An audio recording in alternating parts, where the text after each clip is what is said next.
Une loi de seulement quelques lignes a secoué le monde de la finance mondiale. En quelques heures, les marchés ont vu s'effondrer la distance entre le profit et la responsabilité. Ibrahim Traoré, le jeune président du Burkina Faso, a osé transformer la géographie du capitalisme. Désormais, toute entreprise qui gagne sur sa terre doit y vivre. Mais que se passe-t-il quand un pays du Sahel force les puissants à respirer la même poussière que ceux qui créent leur richesse? Ce qui semblait n'être qu'une réforme administrative est en réalité une secousse politique et morale. Le décret d'Ibrahim Traoré promet de redessiner la carte du pouvoir économique africain, faire coïncider la richesse produite et la responsabilité vécue. Derrière cette exigence se cache un enjeu colossal. Si les entreprises doivent vivre là où elles gagnent, alors le profit ne pourra plus voyager sans conscience. Pour le Burkina Faso, c'est une question de souveraineté. Pour le monde, une expérience de justice appliquée à l'économie. Mais cette audace soulève un risque. Et si, en cherchant à rapprocher le capital du peuple, on déclenchait une réaction en chaîne que nul ne peut encore mesurer? Le chiffre a surpris même les analystes les plus prudents. En moins de 3 mois, plus de 62 sièges d'entreprises étrangères ont commencé à être transférés vers Ouagadougou. C'est la preuve tangible que la loi d'Ibrahim Traoré n'est pas un simple symbole, mais un levier réel de souveraineté. Avant cette réforme, à peine 9% des revenus miniers restaient au Burkina Faso. Le reste s'évaporait dans les bilans de Genève ou de Dubaï. Aujourd'hui, les signatures ne se font plus à distance. Elles se font sur le sol même d'où provient la richesse. Chaque bâtiment construit, chaque bureau ouvert dans la capitale est devenu un acte de présence, et donc un acte politique. Ce bouleversement n'est pas né d'un hasard. Depuis des décennies, l'Afrique a vécu une économie hors sol, les décisions prises à 6000 km des mines, des champs ou des villages. Les contrats s'écrivaient ailleurs. La poussière, elle, restait ici. Ibrahim Traoré a simplement posé une question interdite. Comment une nation peut-elle être libre si son économie habite ailleurs? Et cette question murmurée dans le Sahel résonne désormais jusque dans les salles de conseil de Londres et de New York. Le marché, d'abord silencieux, a tremblé. Les investisseurs hésitent, les conseillers quittent discrètement le pays, mais les jeunes ingénieurs y voient une renaissance. Car pour eux que cette loi n'est pas une barrière, c'est un miroir. Un rappel que la souveraineté ne se proclame pas, elle s'organise, se construit, se matérialise dans des adresses réelles, dans des bureaux où l'on parle la langue du pays.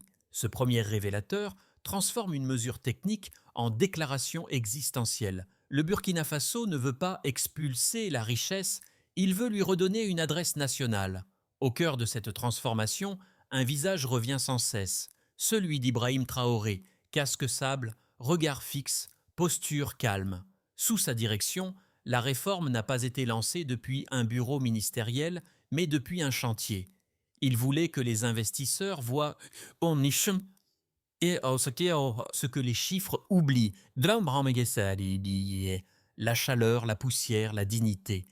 Le premier siège, bâti selon la nouvelle loi, fut celui d'une compagnie minière autrefois basée à Paris. En quelques semaines, ces cadres ont quitté les tours de verre pour s'installer dans un bâtiment de briques rouges au bord de la route de Bobo Dioulasso.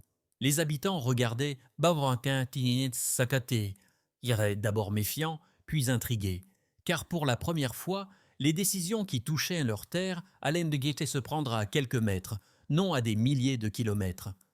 Le changement, bien que discret, s'est propagé vite. Des étudiants en économie ont commencé à fréquenter les nouveaux bureaux. Des architectes burkinabés ont été sollicités pour adapter les plans. Et des commerçants locaux ont trouvé dans ce flux d'étrangers de nouveaux clients, de nouvelles conversations. Ce qui semblait utopique est devenu tangible. La proximité crée la responsabilité. Loin des slogans, c'est dans la poussière de Ouagadougou que l'économie a retrouvé un visage humain. Et dans ce miroir, le monde commence à entrevoir une idée simple. La richesse n'a de valeur que lorsqu'elle partage la même adresse que ceux qui la produisent. Tout a commencé un matin brûlant de juillet, lorsque le décret présidentiel d'Ibrahim Traoré fut publié dans le journal officiel. En quelques heures, la nouvelle a traversé l'Afrique de l'Ouest, déclenchant un séisme diplomatique et économique. Les ambassades occidentales, cherchait à comprendre comment un pays de 20 millions d'habitants pouvait oser redéfinir les règles du capital mondial. Mais à Ouagadougou, le ton était tout autre. Les rues vibraient d'un sentiment d'affirmation, presque de libération. Tout commença par un choc. Les marchés financiers ont réagi par la peur. Plusieurs entreprises minières ont gelé leurs investissements, menaçant de retirer plus d'1 milliard de dollars. Les chaînes d'information parlaient d'isolement du Burkina Faso. Traoré, lui, gardait le silence, convaincu que l'orage médiatique passerait plus vite qu'on ne le croyait. Puis vint la riposte. Dès la 2e semaine, son gouvernement annonça un plan d'accompagnement, des incitations fiscales pour les sociétés qui s'enregistraient localement, une procédure de création simplifiée ramenée à moins de 10 jours, et un programme d'infrastructure de 500 millions USD pour moderniser routes, fibres et énergie. Ces mesures ont inversé la narration. De la défiance naquit l'opportunité. Des dirigeants africains saluaient la démarche. Des économistes les parlaient d'un prototype de souveraineté économique. Un basculement s'opéra.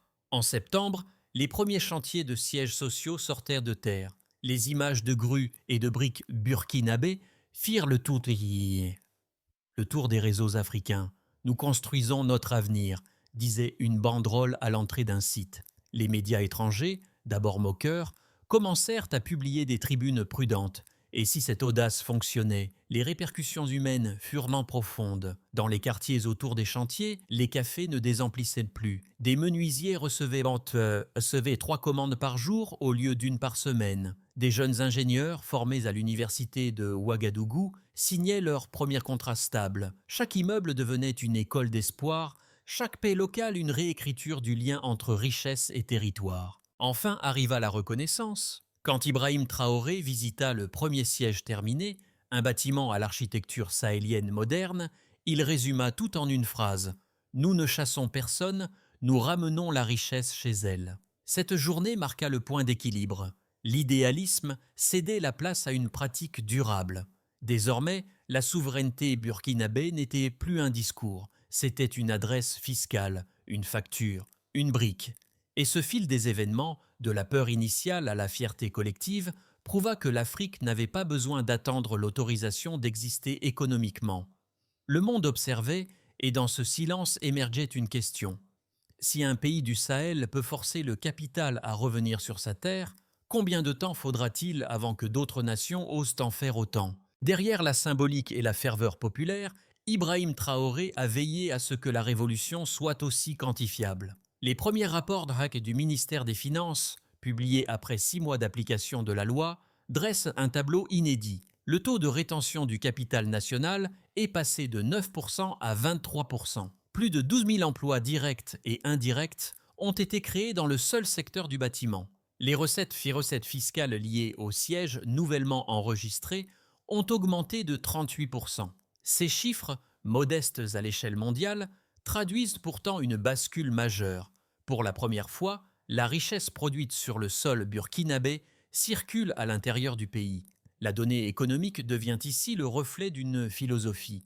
Ce que l'on gagne doit nourrir ce que l'on voit. Chaque statistique raconte une histoire. Le 23%, c'est la somme des salaires dépensés localement. Les 12 000 emplois, ce sont autant de familles qui n'attendent plus l'aide extérieure. Le 38%, c'est la preuve que la fiscalité peut devenir instrument d'indépendance plutôt que d'obéissance. Ibrahim Traoré n'a cessé de répéter que les chiffres ne valent rien sans regard humain. C'est pourquoi son gouvernement a rendu public les audits de 10 entreprises, désormais tenues de présenter leur bilan à Ouagadougou même. Cette transparence nouvelle a transformé le contrôle étatique en exercice de pédagogie nationale. Des universités diffusent désormais les tableaux comptables en ligne pour enseigner comment une politique peut se mesurer. Mais la portée de ces données dépasse les frontières. Au Sénégal, au Ghana, au Kenya, les observateurs comparent leurs propres flux financiers à ceux du Burkina Faso et découvrent la même fracture, des milliards d'actifs échappant à tout retour concret. L'expérience burkinabé, même imparfaite, devient un laboratoire continental, car au-delà des taux, c'est une équation morale que Traoré propose. présence et responsabilité. Une formule simple, mais explosive, qui transforme la géographie du profit en carte du devoir. Et dans ce nouvel ordre de calcul, la croissance ne se mesure plus en PIB, mais en proximité entre décideurs et citoyens. Le chiffre, autrefois froid, devient brûlant. Il porte le témoignage d'une révolution économique qui avance non par slogan, mais par addition vérifiable. Ainsi, quand un audit révèle que 45% des dépenses de maintenance sont désormais confiées à des PME locales, ce n'est pas qu'une ligne de budget, c'est un symbole que la souveraineté peut être comptabilisée. Les détracteurs n'ont pas tardé. Dans les colonnes de plusieurs journaux occidentaux, des économistes ont dénoncé une politique risquée, accusant Ibrahim Traoré de compromettre la stabilité des investissements étrangers. Ils pointaient le manque d'infrastructures, la lenteur administrative, l'insuffisance d'ingénieurs, bref, tout ce qu'un modèle globalisé juge nécessaire avant d'agir. Mais la réponse du Burkina Faso a été mesurée, presque clinique. Le gouvernement a publié un rapport comparatif entre les flux entrants avant et après la loi. Résultat, les retraits d'investissement n'ont concerné que 3% des sociétés actives, tandis que 27% ont choisi de régulariser leur présence juridique. Là où certains voyaient l'exode du capital, d'autres ont constaté l'arrivée d'un nouveau type d'entrepreneur, celui qui préfère s'enraciner plutôt que spéculer. Les critiques affirment aussi que la proximité n'assure pas la prospérité. Ibrahim Traoré réplique « La distance, elle, a toujours garanti l'injustice ». Cette phrase, reprise des dizaines de fois sur les ondes africaines, résume la philosophie du projet, ne plus confondre croissance et dépendance. Certes, les défis persistent, coupures d'électricité, routes endommagées, lenteur numérique. Mais le pays parie sur l'apprentissage par la pratique. Chaque siège bâti devient un incubateur, chaque chantier une école. Des entreprises étrangères, notamment en ingénierie civile, forment désormais des équipes locales à la maintenance des bâtiments qu'elles ont elles-mêmes construits. Face aux arguments de réalisme économique, Traoré oppose un réalisme humain. Il ne promet pas des chiffres infinis, mais des liens vérifiables. Et pour la première fois, le mot investisseur n'évoque plus un visage lointain, mais un voisin. C'est là que réside la force tranquille du modèle burkinabé. Il ne s'agit pas de punir l'étranger, mais de domestiquer l'absence. Et si la souveraineté ne consistait pas à fermer les frontières, mais à ouvrir des portes réelles là où il n'y avait jusque-là que des adresses postales, la présence change tout. Cette phrase, courte comme un verdict, ouvre la seconde moitié du récit. Sous la direction d'Ibrahim Traoré, la loi sur la résidence des entreprises s'est transformée en laboratoire de société. Les architectes parlent de pas géométrie politique. Chaque immeuble construit devient un symbole d'équité. Les économistes, eux, observent un phénomène inattendu. La circulation interne du capital a multiplié par 2,3 la consommation locale dans les zones proches des nouveaux sièges. Mais le vrai tournant se joue ailleurs.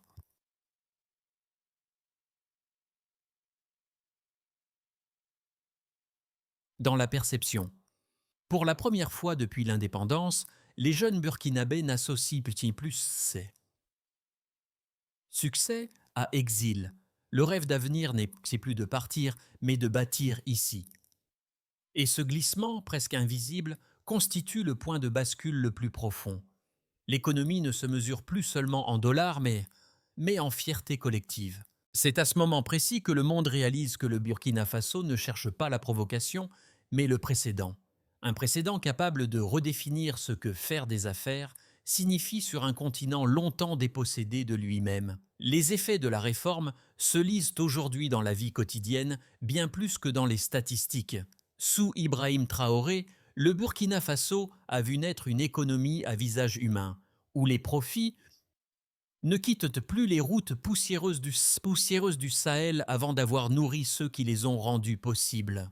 Pour les travailleurs, c'est une révolution silencieuse. Les contrats à durée déterminée, rares auparavant, se sont multipliés. Plus de 18 000 nouveaux postes techniques en un an, des apprentis devenus chefs d'équipe. Les ouvriers, pour la première fois, travaillent dans des bâtiments dont ils connaissent les plans et les propriétaires. Cette visibilité transforme leur rapport au travail. La confiance remplace la résignation. Pour les entreprises locales, l'impact est tout aussi décisif. Des coopératives de ciment, d'électricité ou de menuiserie ont décroché des marchés jadis réservés à des sous-traitants européens. Chaque contrat signé à Ouagadougou garde l'argent dans le circuit national. La valeur ne fuit plus, elle circule. L'économie respire. Pour les institutions, le changement est structurel. Le Trésor public suit désormais en temps réel les flux des grandes compagnies. Les données fiscales ne transitent plus par des serveurs étrangers. Les audits environnementaux sont effectués sur place, en présence des communautés riveraines. La souveraineté cesse d'être un mot, elle devient un protocole administratif.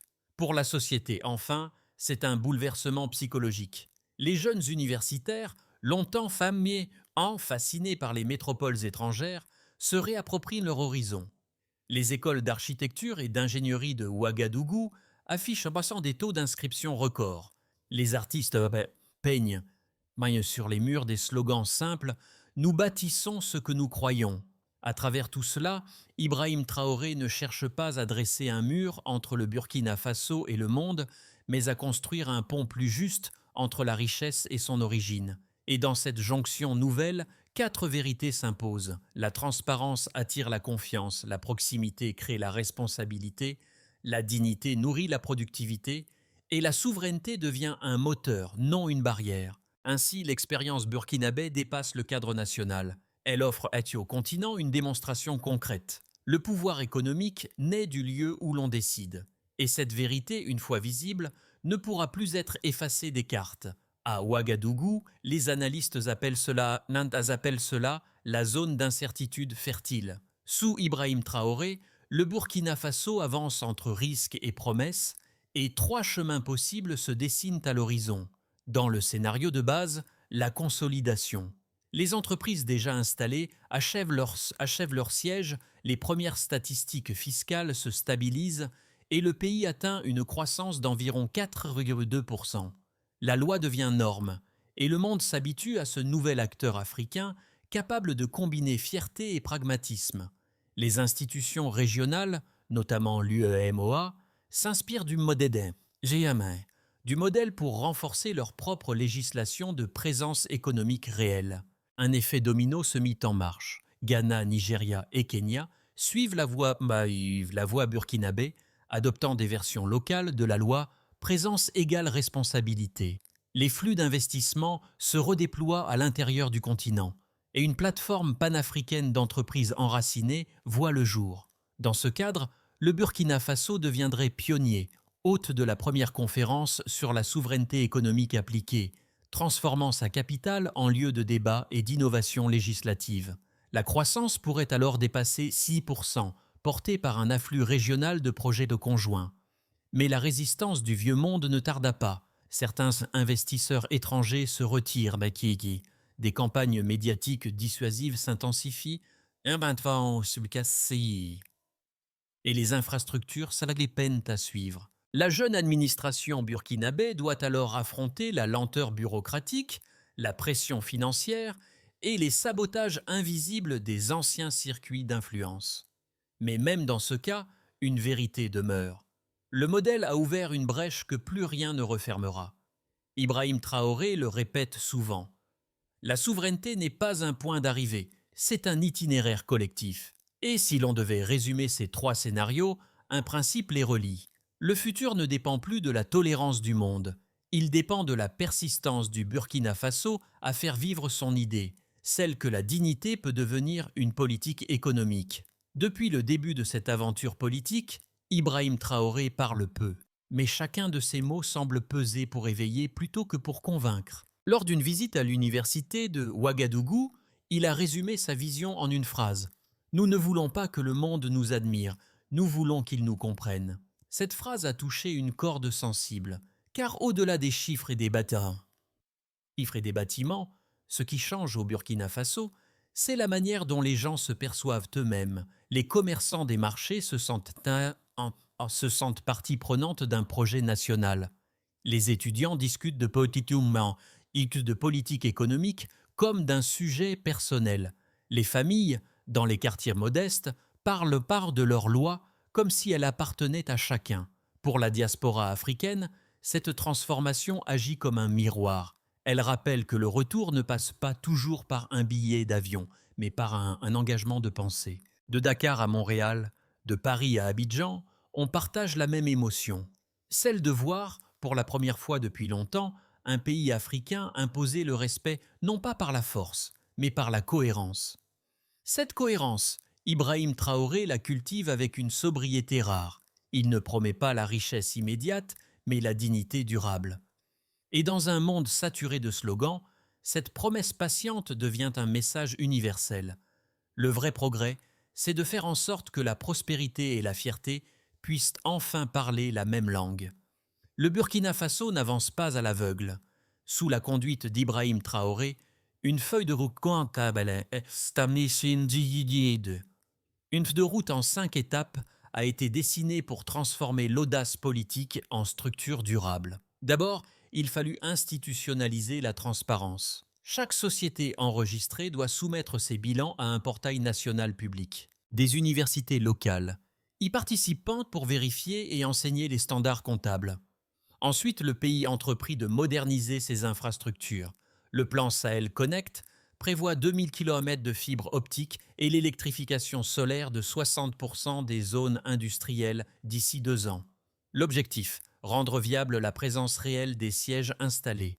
Puis vint le moment de former sur place. Des écoles techniques et numériques ont été ouvertes à Bobo-Dioulasso et Fada Ngourma, accueillant déjà 5000 apprentis. Le principe est clair, bâtir les compétences là où la richesse circule. Par la suite, et on chercha à favoriser les partenariats africains. Un guichet unique, hébergé à Ouagadougou, permet à des investisseurs du continent de cofinancer les nouveaux sièges, évitant ainsi la dépendance aux capitaux occidentaux. Enfin, il fallut mesurer l'impact social. Les bénéfices des entreprises sont désormais évalués non seulement en profit, mais en emplois créés, en énergie verte consommée et en formation dispensée. Ibrahim Traoré appelle cela la souveraineté opérationnelle. Ce n'est pas la loi qui fait la liberté, c'est la méthode qui la maintient. En reliant politique, économie et éducation, le pays tente de prouver qu'un modèle africain de gouvernance économique peut exister, mesurable, perfectible, mais surtout fidèle à son sol. Au crépuscule de Ouagadougou, les nouvelles tours dressées dans la lumière du Sahel ressemblent à des promesses tenues. On y voit des ouvriers rentrés, poussiéreux mais fiers, des étudiants croisés des cadres venus de loin, tous partageant la même rue, la même chaleur, la même idée. Le pays leur appartient à nouveau. Ibrahim Traoré, lors de l'inauguration du dernier siège, a simplement posé la main sur un mur de briques et dit « Chaque pierre ici porte la preuve qu'on peut construire la liberté ». Cette phrase a traversé le pays comme un écho intime. Car derrière la loi, derrière les chiffres, il y a un sentiment devenu visible, celui d'une nation qui s'est réconciliée avec sa propre force. Ce que le Burkina Faso bâtit aujourd'hui n'est pas qu'une économie, c'est une mémoire en mouvement, une dignité rendue tangible. Et à mesure que le vent du soir soulève la poussière dorée du Sahel, une vérité demeure. Le courage d'habiter ce que l'on crée peut transformer même la terre, la plus aride, en horizon d'espoir. Ce qui se passe au Burkina Faso dépasse les cartes et les statistiques. Sous Ibrahim Traoré, un peuple entier redécouvre la signification d'un mot trop souvent galvaudé, appartenance. Ce pays, longtemps décrit comme périphérique, est en train de prouver qu'il existe un autre centre, celui où le courage devient politique. Mais la question reste ouverte. Pour chacun de nous, et si la véritable modernité n'était pas d'aller plus vite, mais de rester plus proche? Si la souveraineté ne se mesurait pas en frontières, mais en présence? Le Burkina Faso a choisi de commencer, imparfaitement mais résolument. Et dans ce geste, il invite le reste du monde à réfléchir. Comment, dans nos propres villes, nos propres économies, pouvons-nous faire coïncider richesse et responsabilité? Parce que la dignité, comme la lumière du Sahel, ne s'impose pas, elle se partage. Et c'est peut-être là, dans cette humilité active, que se trouve la plus belle leçon de cette révolution tranquille.